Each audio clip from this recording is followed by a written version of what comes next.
Hello, welcome to Handcrafts with Nadine. My name is Nadine. I'm coming to you from northern New South Wales in Australia. I'm originally from Montreal, Canada. That's my lack of Australian accent. And I live here with my two teenage daughters, my husband, and our little Labrador named Bear. I've lived here for about nearly 12 years.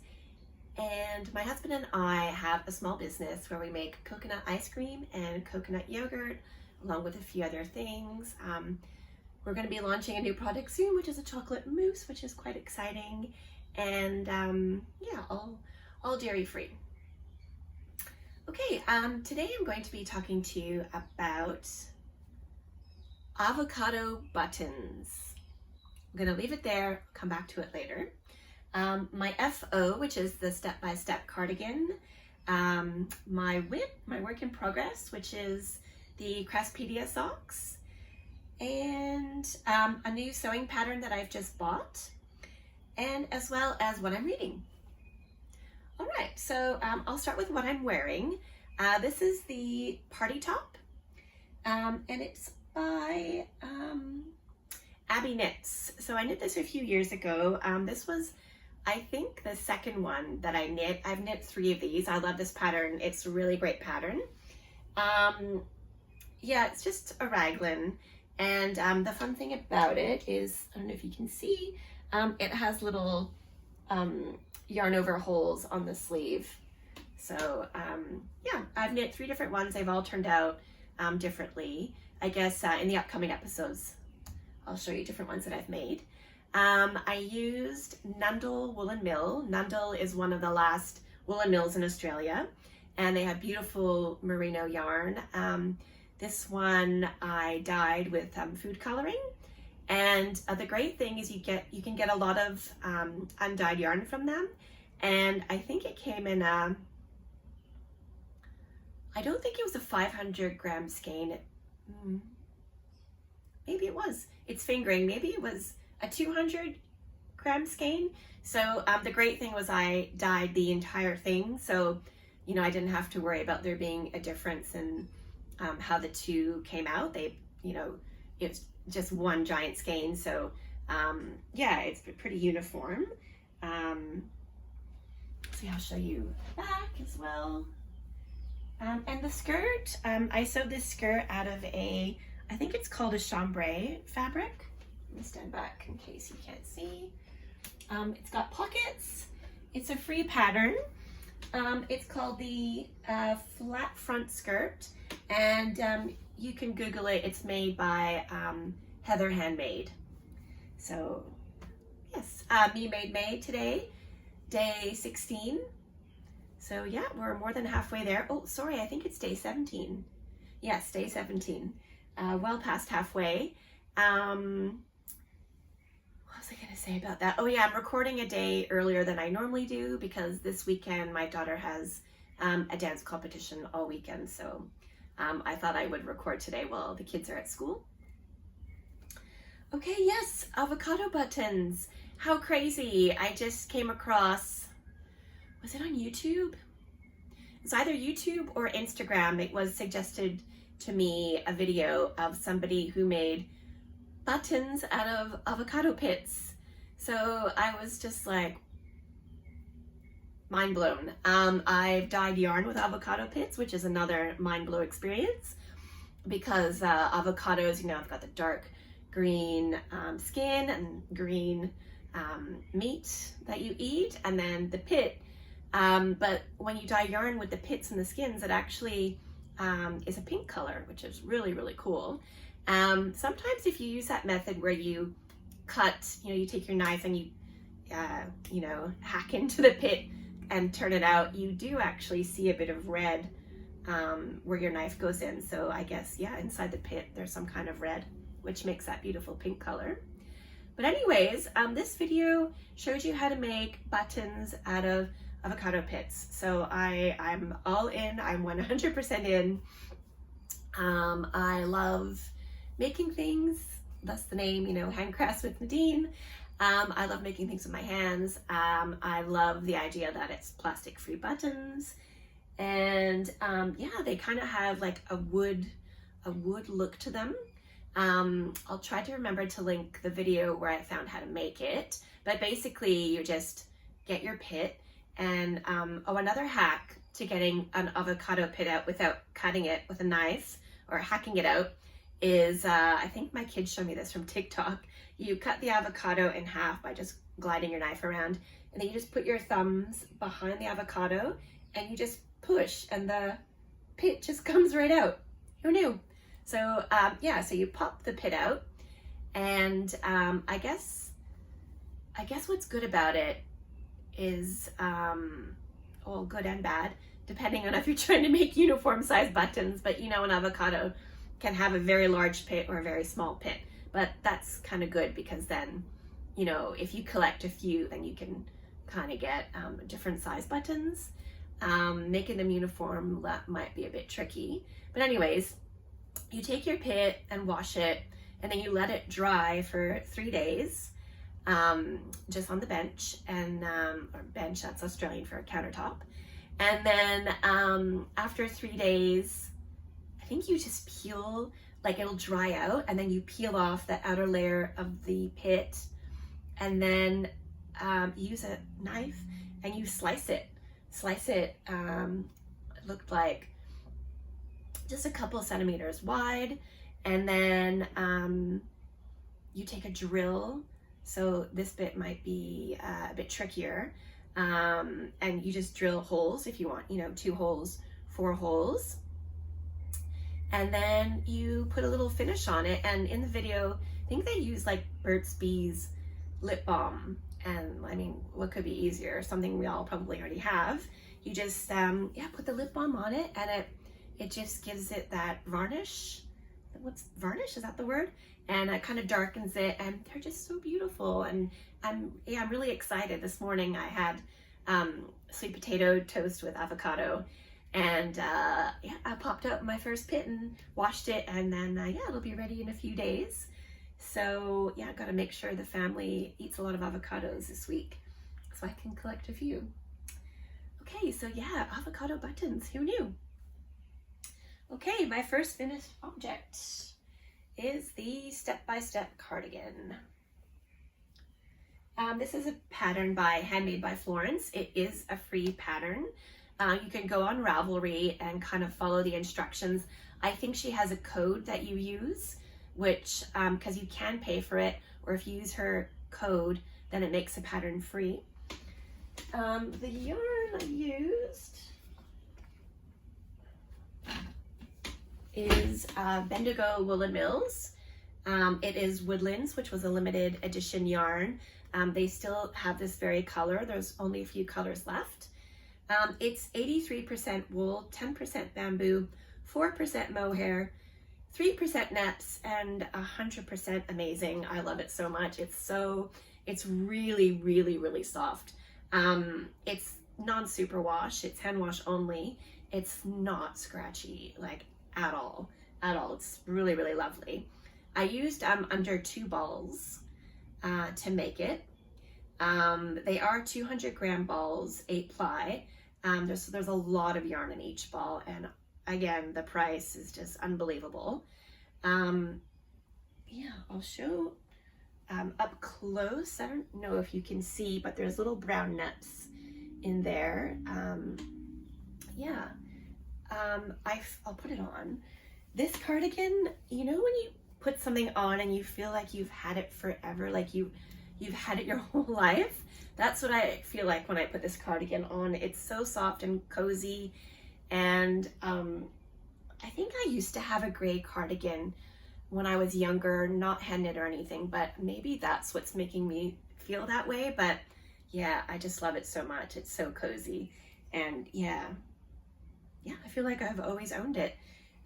It did grow a bit when I blocked it out. I was a bit worried at first when I had knit it, and I knit it to the, you know, the centimeters and everything. And I did use an 8 ply yarn instead of a worsted yarn, which is I think 10 ply. And I use the same needles. So I guess it did turn out a little bit smaller, but yeah, I'm happy with the fit of it. Oh, it's really drapey and really, really nice. I may consider going back and adding a little bit to the sleeves.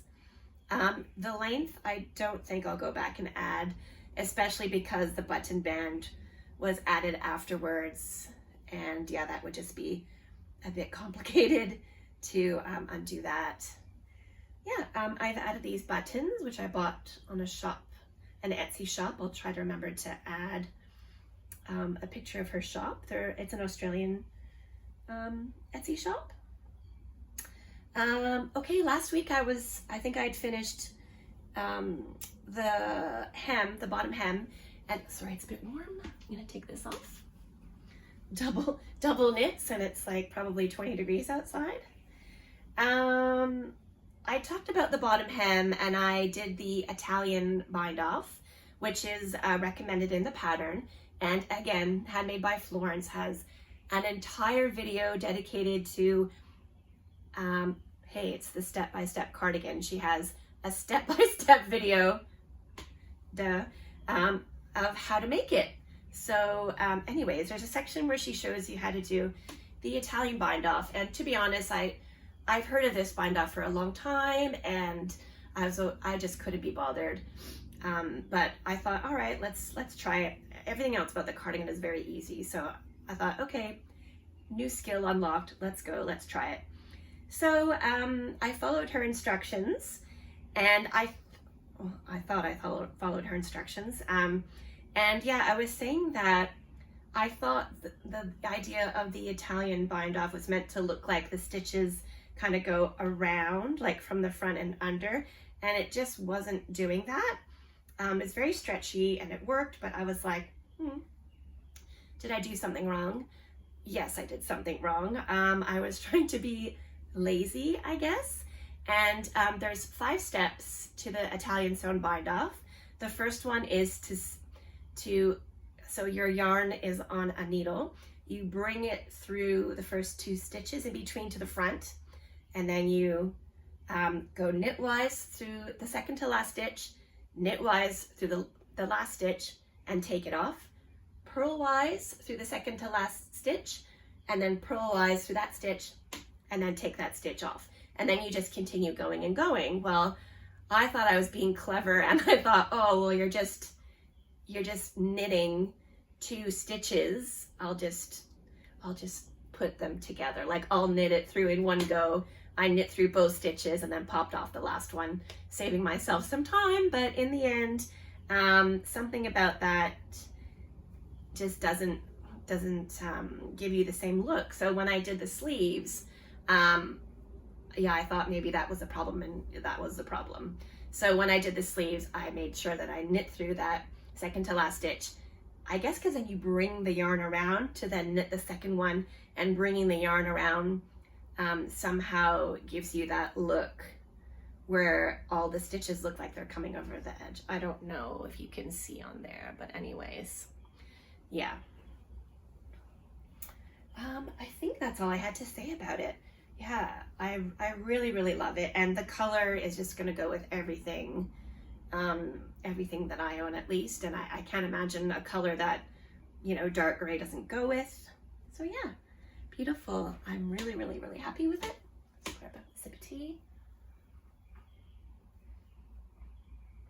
Okay, the next thing is from my 52 Weeks of Socks book, which I bought with a Christmas voucher my brother gave me a year and a half ago when we were in Canada. They are the Craspedia socks. Well, I'll just put up a photo. So that's how they're going.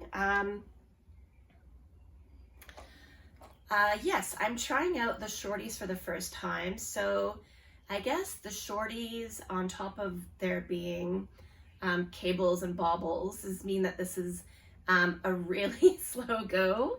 It's gonna take quite a while to finish, which is okay.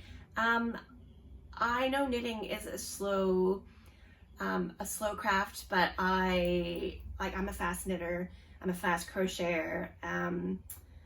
When I sew, I go too fast. But anyways, so something to slow me down is good. and yeah, it's very engaging. And then I'm learning a new skill by using these shorties, so it's been really fun. Yeah, that's all I have to say about that, I guess. I'm using mending from Retrosaria Rosa, I believe is the name. If I have the ball band. I do. The color is 111. Yeah, and it's a non-superwash sock yarn, 100% wool. There's no nylon in there. I've knit a pair for my husband last year in a gray, and he hasn't worn any holes through it, so I'm very excited to see for myself, because I think I've worn a hole through nearly every pair of socks that I've knit for myself. I have probably 6, 7, 8 pairs of socks, and they all, save for one, have holes in the bottom. For me, my holes are not really in the heel. They are more in the this part of the sock. So yeah, I've got a whole bag full of socks that I need to mend, and it's definitely sock season starting now in Australia, so I definitely need to get busy trying to mend those socks. Yeah, I've only mended socks with little patches where you pick up stitches and knit a little patch that you attach. You pick up stitches and then you knit, attaching the sides as you go, and cover the hole. I haven't tried doing that woven method where you make a little circle of stitches and then make stitches going horizontal and vertical, and then you weave. I haven't tried that method. The one thing I'm thinking about that method is that because it's woven, that little patch isn't stretchy anymore. So I'm wondering if that's gonna cause more holes because it's not stretchy. You know, the rest of the stitches beside will be pulling there. Yeah, I don't know. I'll try it. I'll try doing that different version and see what happens. That's it for knitting. So it's Me Made May, like I said, and a good thing about Me Made May is obviously number one, you know, you wear your knits, something you've made, something you've sewn every day. I normally wear something that I've made almost every day. When I go to work, I don't wear, like, I'll just wear trackies, or in the summer I wear shorts and a t-shirt because I don't want to get, like, I'm making ice cream with chocolate and everything splashing everywhere, so I don't want to ruin my knits. I do wear an apron, but I'm still just worried about, excuse me, ruining them. But yeah, mostly I wear, if nothing else, at least socks or something every day. And yeah, but I'm trying to wear only me-made things. And I have noticed a hole in my wardrobe is pants. I am normally someone who wears skirts or dresses. I do wear pants as well, and I've just realized that I don't. I've only got one pair of pants that I've made, and they are from the Peppermint magazine, the loungewear set, so they're the pants. However, they fit a bit funny. I think, I don't know, I can't remember now because I made them last year, but I did something funny where I thought they were a bit too big in one spot, so I tried to flip them inside out and take some in certain places, and I did something wrong with the pocket, so they're not quite right. And anyways, they're really nice pants. It's a free pattern, but they're more loungy style pants, so I wanted a bit of a nicer pair of pants. So Sew Liberated, who I've made hinterland dress. I've made 6 hinterland dresses, and last year I bought the estuary skirt pattern. I've made 1 estuary skirt, and so they are having, for the whole month of May, 30% off all of their patterns, which is great because it's an American company, so the price is in US dollars, and I'm in Australia, and so yeah, our dollar is just really bad, even worse than the Canadian dollar. So having 30% off just makes it a bit more affordable, because, you know, you're buying your pattern, then you have to buy the fabric, you have to buy the thread, elastic, and it kind of adds up. So yeah, they're having 30% off, which is really great. So I bought the Chanterelle Pants. There's 3 pairs of pants I was debating between. I nearly got the Arthur pants, which I think are really, really cool. But I feel like I'm gonna get more use out of the Chanterelle Pants pattern.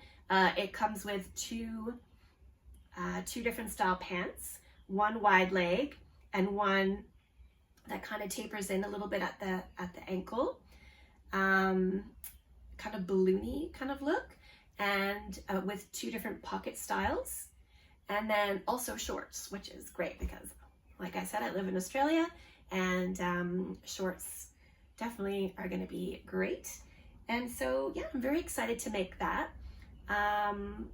Yeah, like I said, I still have lots of linen from the duvet covers that I bought. Yeah, even though it's the same color as the loungewear pants, that's all right. I think I'll use that same one. And I am also thinking about dyeing some of that linen. I've got a black fabric dye that I can use. It's an Australian company, I think. Here it is. It's called Gold Cross fabric dye, high temp.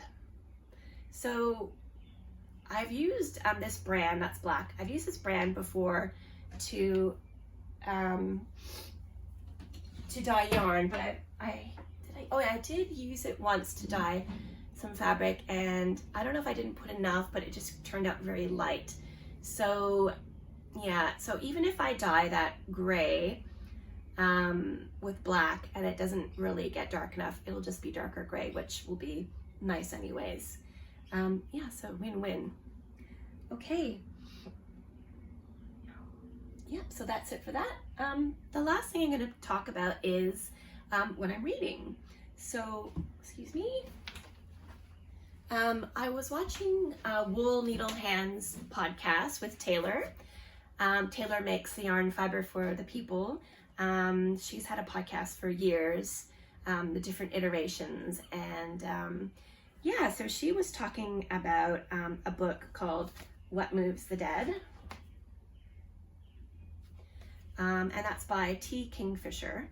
And yeah, I just thought, oh, that looks really cool. And to be honest, how good is that cover? I don't know if I've mentioned it before, but I did go to Concordia University in Montreal, and I have a degree in English literature. And when you're studying English literature, everyone says to you, oh, you're going to be a teacher? I did not want to be an English teacher. Yeah, I guess I did nothing with my degree, except for just further my love of reading. I read a lot. I used to read a lot. Obviously, when I was in university, I was reading on the bus, reading on the metro, reading as I walked, because I had so much reading to do for each class, you know, a poetry class, a short story class, you know, fiction, and then, you know, Shakespeare. So I was reading constantly. And then after I had kids, I was reading to them to go to bed. And I'm not just talking about, like, you know, The Very Hungry Caterpillar or something, but when they were probably 4, I started the Enid Blyton series, like The Magic Faraway Tree, so, you know, pretty thick novels. And I only just stopped reading to my youngest daughter when she was probably 14. Yeah, my eldest started reading her own books, but my youngest, she just didn't have any interest in reading her own, which finally she does, which makes me so happy. They both read their own books at bedtime, which is great.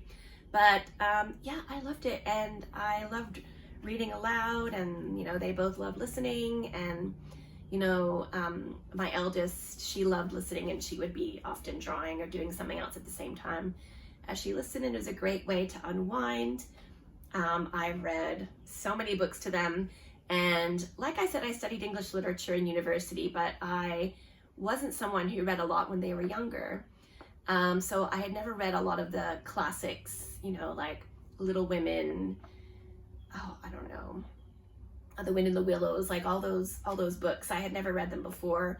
Chronicles of Narnia. Yeah, so that was just great reading all those books to them, Harry Potter. Anyways, so now that I'm done reading bedtime stories, I'm reading my own stories again. So I've been reading heaps, and yeah, this book is based on The Fall of the House of Usher, which is an Edgar Allan Poe short story. I'm sure I've read it at university. It is familiar as I'm reading this. The story is kind of, you know, jogging memories, but I don't really remember reading it. But the book has been great so far.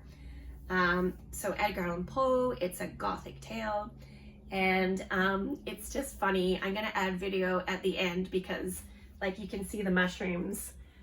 They're like kind of coming out of the hand. And because it's been raining non-stop here, it seems like non-stop for like the entire summer and carrying on into autumn, there's been mushrooms popping up everywhere, which is great. I'll try to add some footage of some little mushrooms, some, you know, funky looking mushrooms that I've seen around. And yeah, it's just been so damp. The house has been damp. It's been dark. You know, we don't have a dryer, so trying to trying to dry our clothes on the line has been, you know, really tricky. And one of the chairs that we bought not even that long ago, but we bought a chair on Facebook Marketplace that's been outside. I think there's even a video of me knitting on it in one of my first videos. This chair is sprouting mushrooms. It's been out the front of our house, which should have